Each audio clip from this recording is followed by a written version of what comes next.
김원태의 모든 교인은 교회의 리더다. 파트 1. 먼저 하나님을 사랑하라. 챕터 1. 살아계신 하나님을 갈망하라. 예수께서 거기서 나가사 두로와 시돈 지방으로 들어가시니 가나안 여자 하나가 그 지경에서 나와서 소리질러 이르되 주 다윗의 자손이여 나를 불쌍히 여기소서. 내 딸이 흉악하게 귀신 들렸나이다 하되 예수는 한 말씀도 대답하지 아니하시니 제자들이 와서 청하여 말하되 그 여자가 우리 뒤에서 소리를 지르오니 그를 보내소서. 예수께서 대답하여 이르시되 나는 이스라엘 집에 잃어버린 양 외에는 다른 데로 보내심을 받지 아니하였노라 하시니 여자가 와서 예수께 절하며 이르되 주여 저를 도우소서. 대답하여 이르시되 자녀의 떡을 취하여 개들에게 던짐이 마땅하지 아니하니라. 여자가 이르되 주여 올소이다마는 개들도 제 주인의 상에서 떨어지는 부스러기를 먹나이다 하니 이에 예수께서 대답하여 이르시되 여자여 내 믿음이 크도다. 내 소원대로 되리라 하시니 그때로부터 그의 딸이 나으니라. 마태복음 15장 21절에서 28절. 평생 아버지와 한 집에 사는 딸이 아버지의 얼굴을 한 번도 보지 못했다면 안타까운 일이다. 평생 교회를 다녔는데 한 번도 하나님을 만나지 못했다는 것도 정말 안타까운 일이다. 평생 빵집에서 살았는데 빵을 한 번도 먹어보지 못했다면 말이 안 된다. 교회는 영적인 빵집이다. 교회는 친목단체가 아니다. 교회는 종교 행위를 하는 곳도 아니다. 더더욱 교회는 자선사업을 하는 곳도 아니다. 현대의 많은 교회가 자선과 사회봉사에 열심을 내고 있다. 물론 좋은 일이다. 하지만 본질을 버리고 차선의 일들에 몰두하는 것은 난센스다. 이런 일들은 다른 종교에서도 하는 일이다. 교회의 본질은 예수님의 보혈과 성령의 불이다. 예수님의 보혈과 성령의 불이 사라진 교회는 이미 교회의 원동력을 잃은 것이다. 교회는 자선단체가 아닌 하나님을 만나는 곳이다. 그런데 교회 안에 하나님을 만나지 못한 사람들이 대부분이다. 이것은 현대 교회의 치명적인 실수이다. 교회 안에는 하나님을 만난 사람은 없고 하나님에 대해 들은 사람들만 가득하다. 하나님은 우리에게 말씀하신다. 나에게 대해 듣기만 하지 말고 나를 만나라. 혹시 당신은 아버지를 연구하는가, 아버지를 만나는가? 아들은 아버지를 연구하지 않는다. 그냥 아버지를 만난다. 우리도 하나님을 연구할 이유가 없다. 그냥 하나님을 만나야 한다. 많은 교인들이 하나님에 대해 수없이 많이 듣고 있지만 하나님을 만나지는 않는다. 상대방에 대해 아는 것과 상대방을 직접 만나는 것은 전혀 다른 일이다. 우리가 대통령에 대해 듣는 것과 대통령을 개인적으로 만나는 것은 차원이 다른 일이다. 불에 대해 말을 듣는 것과 불을 직접 만지는 것은 전혀 차원이 다른 일이다. 우리 인생의 최대의 만남은 유명인이나 성공한 자가 아니라 하나님을 만나는 것이다. 초라한 인간이 온 우주의 주인이신 하나님을 만나는 일은 인생에서 가장 흥분되는 일이며 내 인생에 지진이 일어나는 엄청난 일이다. 인생의 가장 시급한 일은 나를 이 땅에 보내신 그분을 만나는 것이다. 나를 만드신 그 하나님을 만나면 인간 존재 자체의 모든 문제가 해결된다. 가난, 외로움, 열등감, 우울, 불안, 두려움, 애정 결핍, 염려, 근심, 걱정, 질병, 슬픔.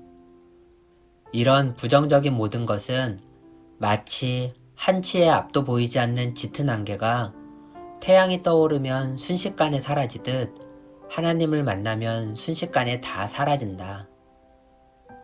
그러면 왜 현대인들은 하나님을 만나고자 하는 갈망이 없을까? 하나님 대신 다른 대용품을 채웠기 때문이다. 눈에 보이지 않는 하나님보다 눈에 보이는 돈과 성공을 의지하게 되었고 오락과 취미생활에 빠졌다. 현대인들은 세상 일들로 삶의 만족을 얻고 하나님에 대한 갈급함을 대신하였다. 끝없이 새로운 일, 새로운 프로그램, 새로운 문화, 새로운 기계에 빠져 살아가고 있다.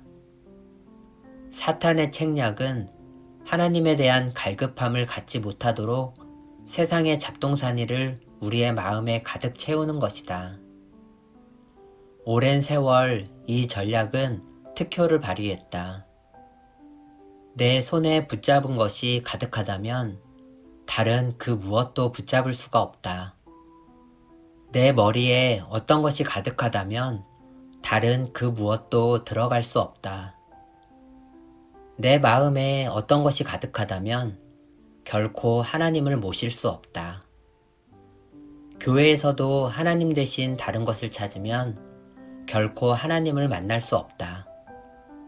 우리가 하나님을 채울 수 없는 가장 큰 이유는 세상의 것이 가득하기 때문이다. 하나님을 만나길 원한다면 이 세상의 것을 비워야 한다. 비우지 않으면 채울 수 없다는 것은 당연한 자연의 법칙이다. 이 세상의 것은 아무리 채워도 채워지지 않는다. 왜 우리의 마음에는 아무리 많은 것을 채워도 다 채워지지 않을까? 그것은 하나님으로만 채울 수 있다는 역설이다.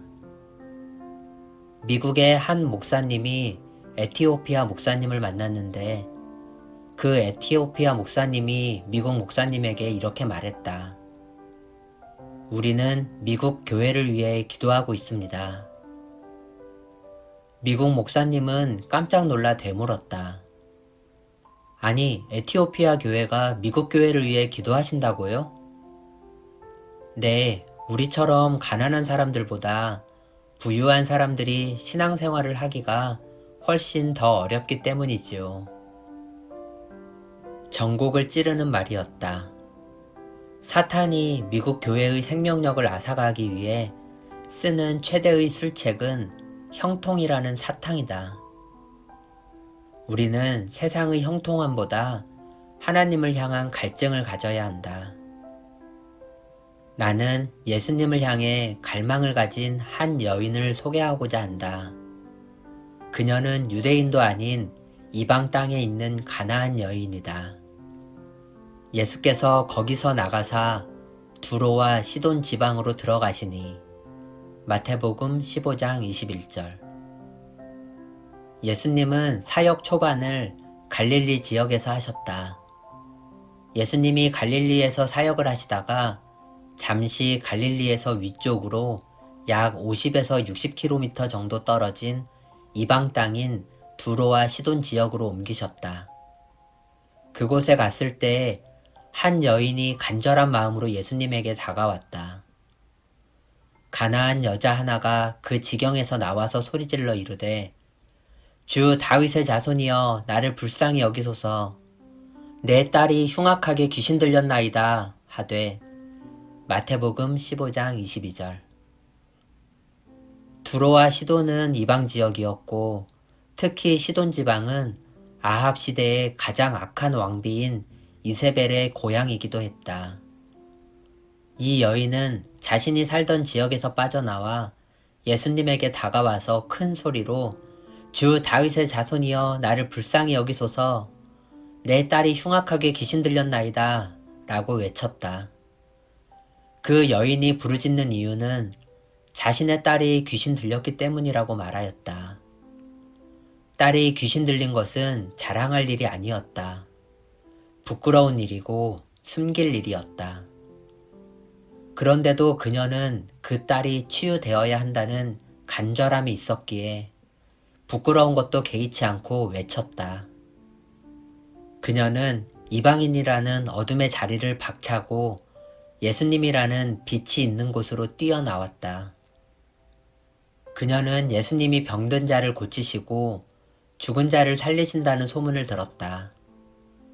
그녀는 소문으로 만족하지 않았다. 그녀는 예수님에 대해 아는 것으로 만족하지 않았다. 그녀는 예수님을 정확하게 알고 있었다.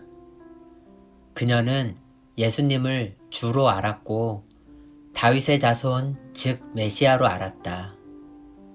그녀는 지금 주님이시고 메시아이신 예수님을 아는 것에 머무르지 않고 직접 만나길 원했다.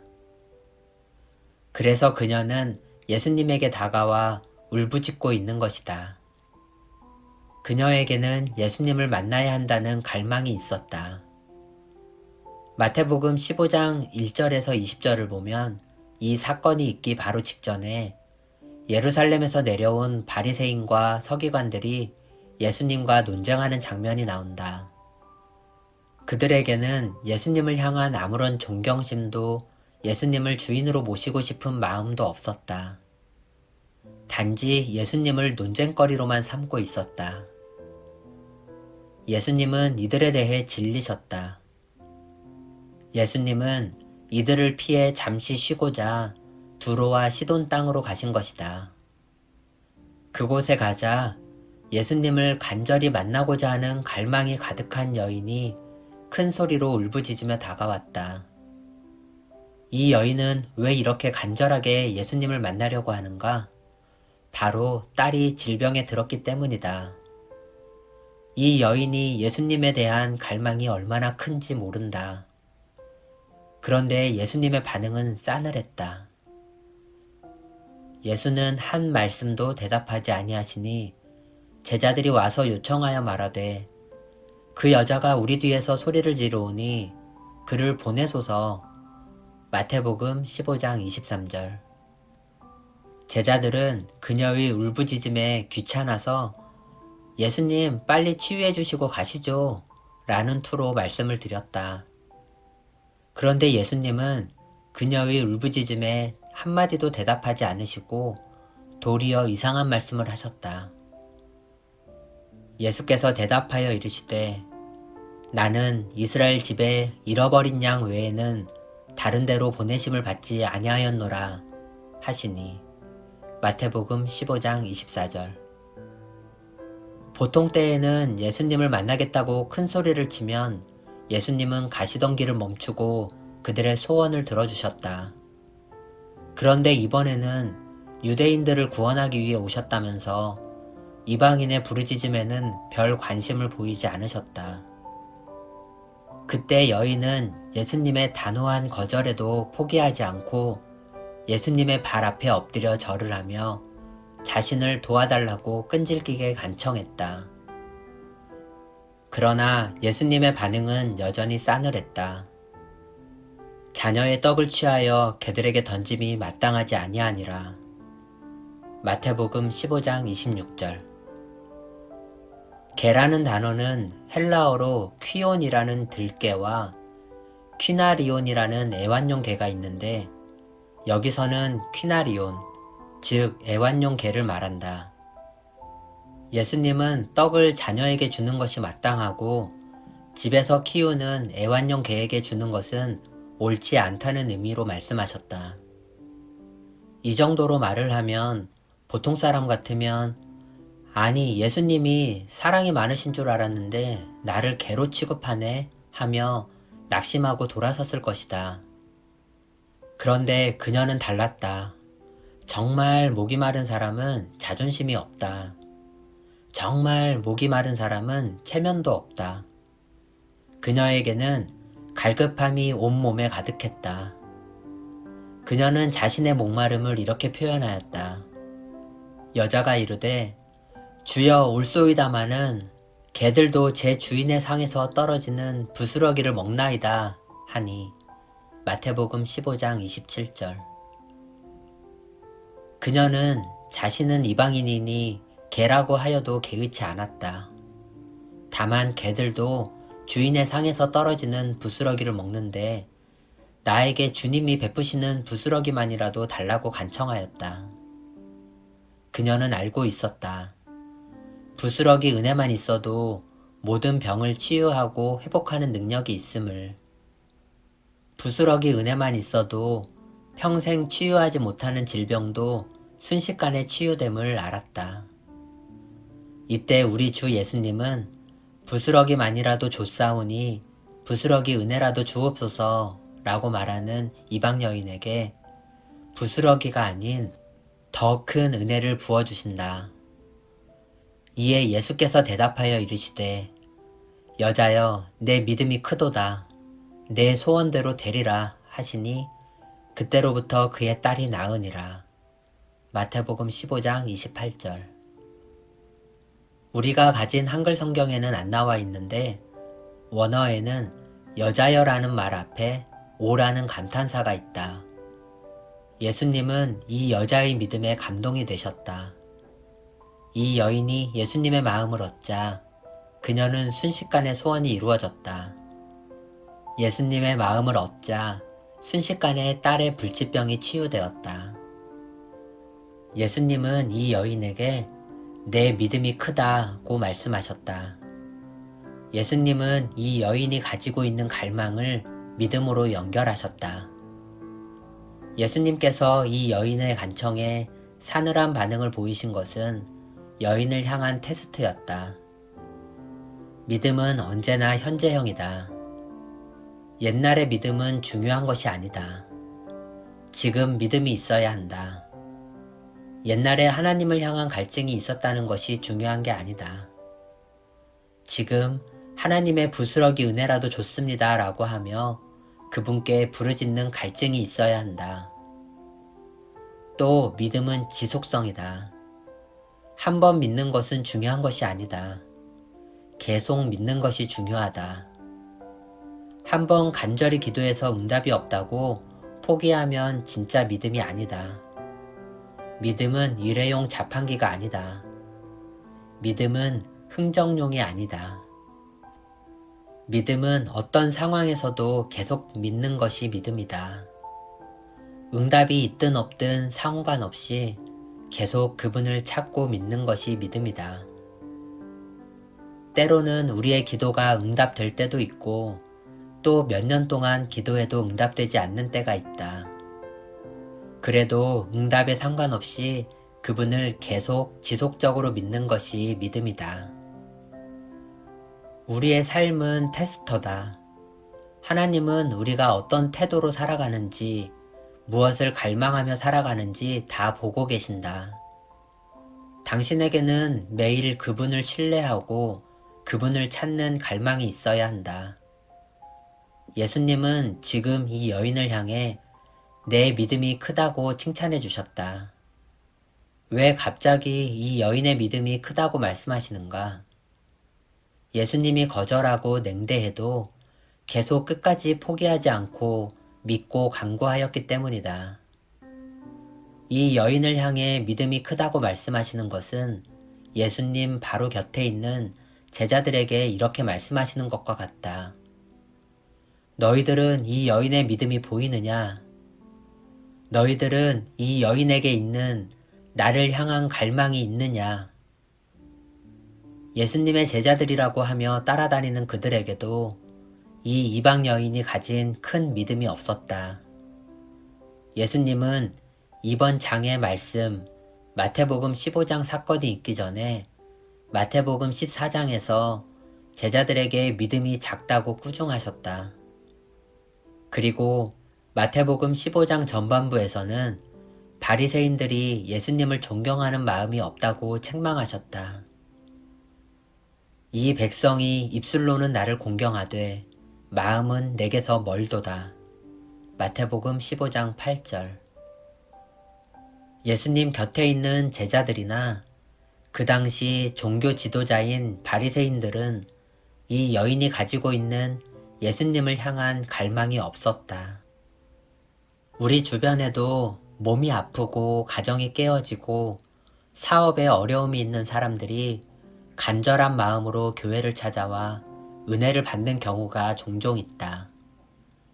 그들은 부스러기 은혜라도 줬사오니 은혜를 베푸소서 하며 간절한 마음으로 예수님을 찾는다.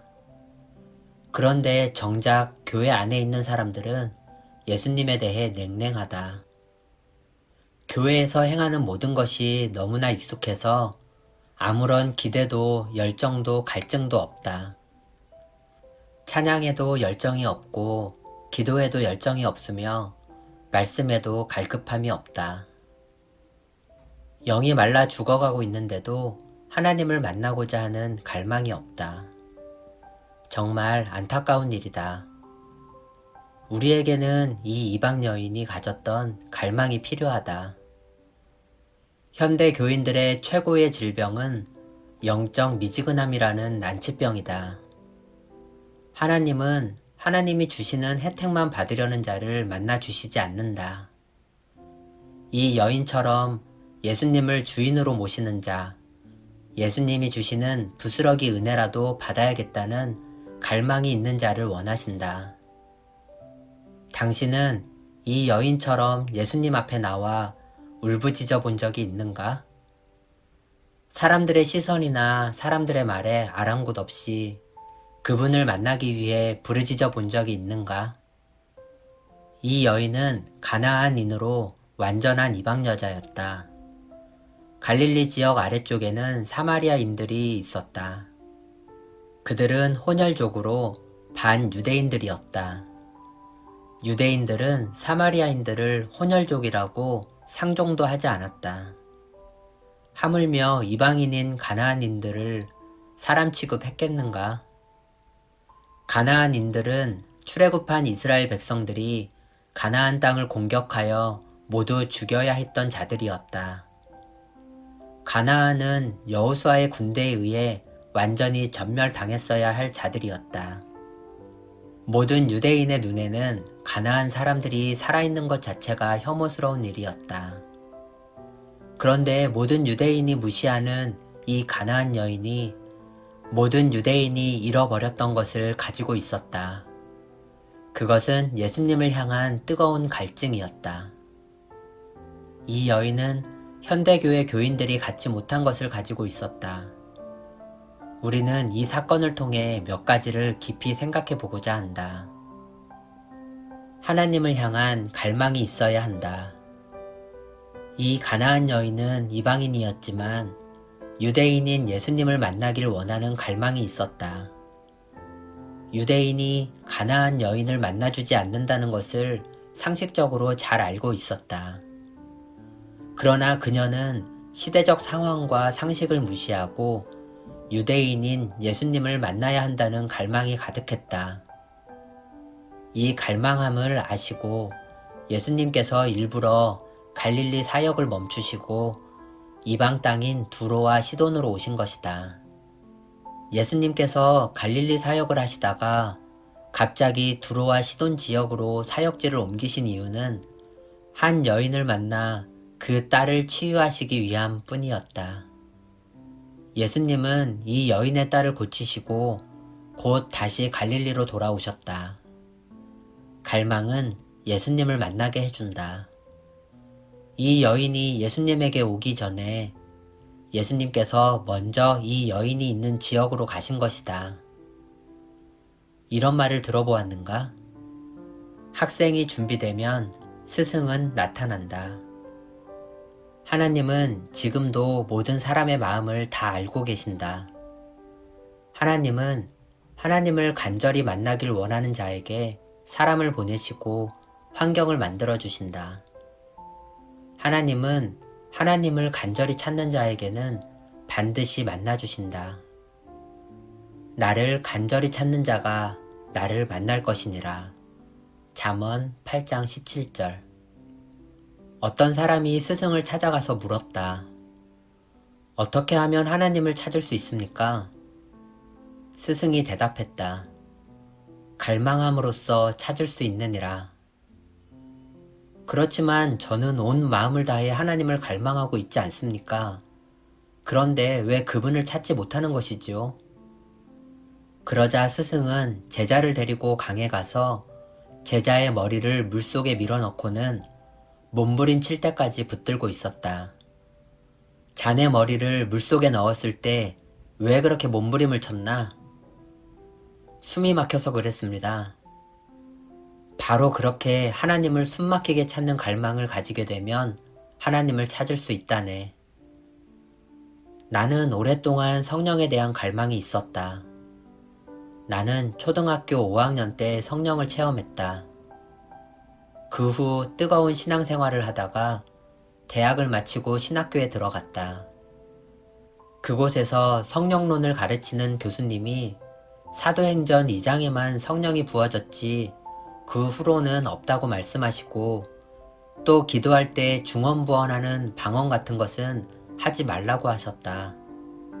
그때 강력한 소방수의 물에 나의 뜨거운 불은 다 꺼져버리고 말았다. 그 후 신대원을 졸업하고 대학교 다닐 때 CCC에서 했던 큐티를 하며 큐티 전문가가 되어 생명의 삶 편집장을 하고 새벽나라, 예수나라 등 말씀 묵상 월간지를 창간하며 큐티 속에 빠져 살았다. 그런데 나의 영은 늘 공허했다. 어릴 때 경험한 그 성령님에 대한 갈망은 점점 더 커져만 갔다. 미국 유학 생활을 하면서 매일 집 뒤에 있는 수풀을 거닐면서 성령 충만하게 해달라고 간절히 기도하였다. 그러나 3년 내내 아무 일도 일어나지 않았다. 그 후 귀국하여 2000년 12월 교회를 개척한 후 계속 성령 충만을 위해 기도하였다. 그러나 4년 내내 아무 일도 없었다. 그러다 2004년 4월 고난주간 특별 새벽기도회 기간에 그 성령 충만을 더욱 간절히 원하며 매달렸다. 마침내 그 주간 토요일 아침 10시쯤 혼자 기도하는데 강력한 성령이 부어졌다. 온몸이 불덩이가 되었다. 그 후 집회를 다니면 언제나 큰 성령의 역사와 치유가 일어났다. 누가 성령 충만을 받는가? 성령 하나님에 대한 갈망이 있는 사람이다. 당신에게 하나님에 대해 아는 것을 중단하고 하나님을 직접 만나고자 하는 갈망이 있길 바란다. 한번 기도했다가 그분의 임재가 없었다고 포기해서는 안 된다. 계속 하나님을 만나고자 하는 간절함을 가지고 기도해야 한다. 하나님은 간절히 원하는 자에겐 반드시 채워주실 것이다. 더욱이 당신이 교회의 리더라면 반드시 하나님을 만나야만 한다. 고난은 하나님을 만나는 기회가 된다. 본문에 나온 가나안 여인은 딸이 병들었기 때문에 예수님을 만나고자 하는 간절한 열망이 생겼다. 딸의 병이 그녀가 모든 수치와 자존심을 버리고 예수님을 만나게 하는 강력한 기회를 만들어 주었다. 이 가나안 여인에게 있는 고난은 예수님을 믿게 하는 강력한 축복이 되었다. 이처럼 이 땅에 존재하는 모든 고난은 하나님을 만나는 기회가 되기 때문에 우리에게 유익을 준다. 그래서 고난은 변장된 축복이다. C.S. 루이스는 고통은 죽어있는 세계를 깨우는 하나님의 확성기다 라고 말했다.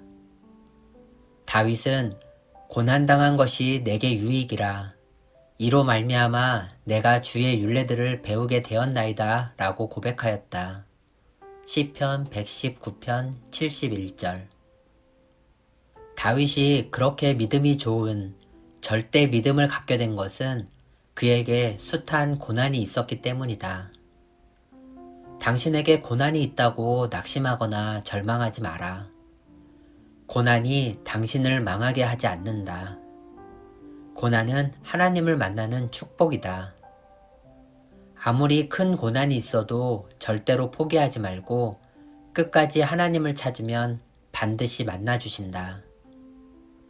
영성신학자 R.A. 토레이 박사는 자신과 자신의 아내가 겪은 견딜 수 없는 슬픔을 자신의 저서에서 이렇게 얘기했다. 지금도 역력히 생각난다.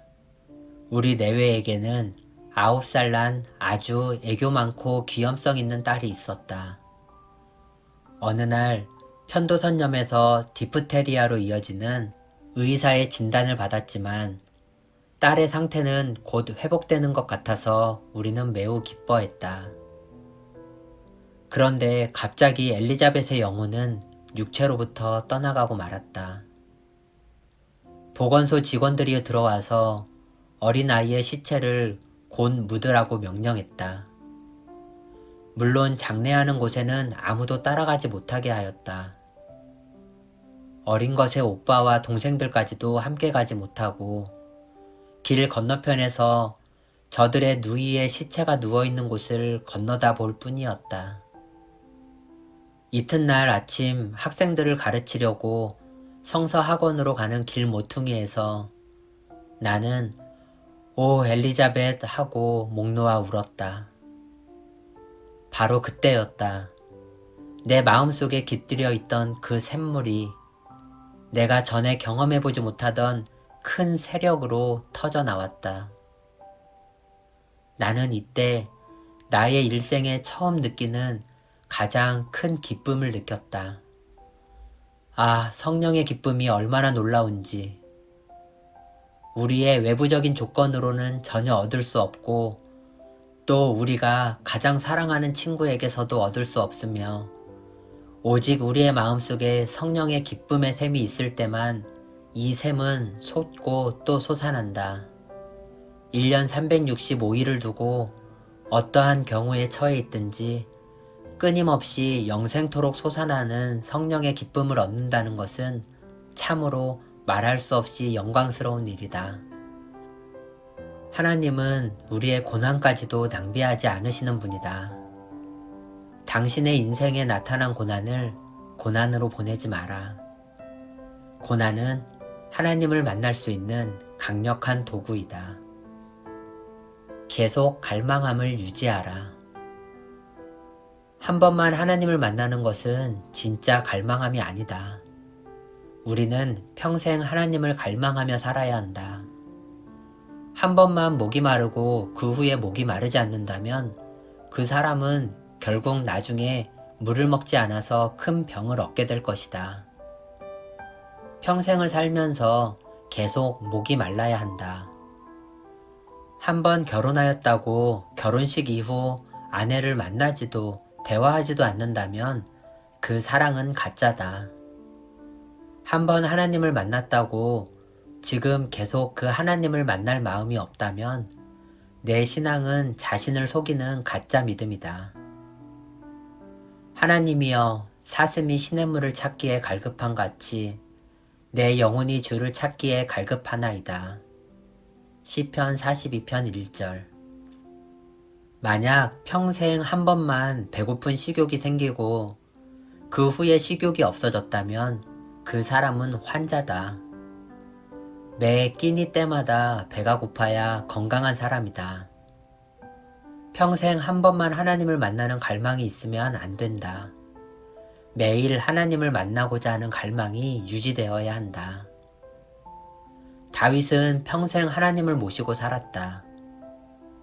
내가 여호와를 항상 내 앞에 모시며 그가 나의 오른쪽에 계심으로 내가 흔들리지 아니하리로다. 시편 16편 8절. 신약 성경에서는 하나님을 향한 이 갈망함을 성령 충만으로 표현한다. 우리는 한 번만 성령 충만하면 안 된다. 성령 충만은 사도행전 2장에만 있는 것이 아니다.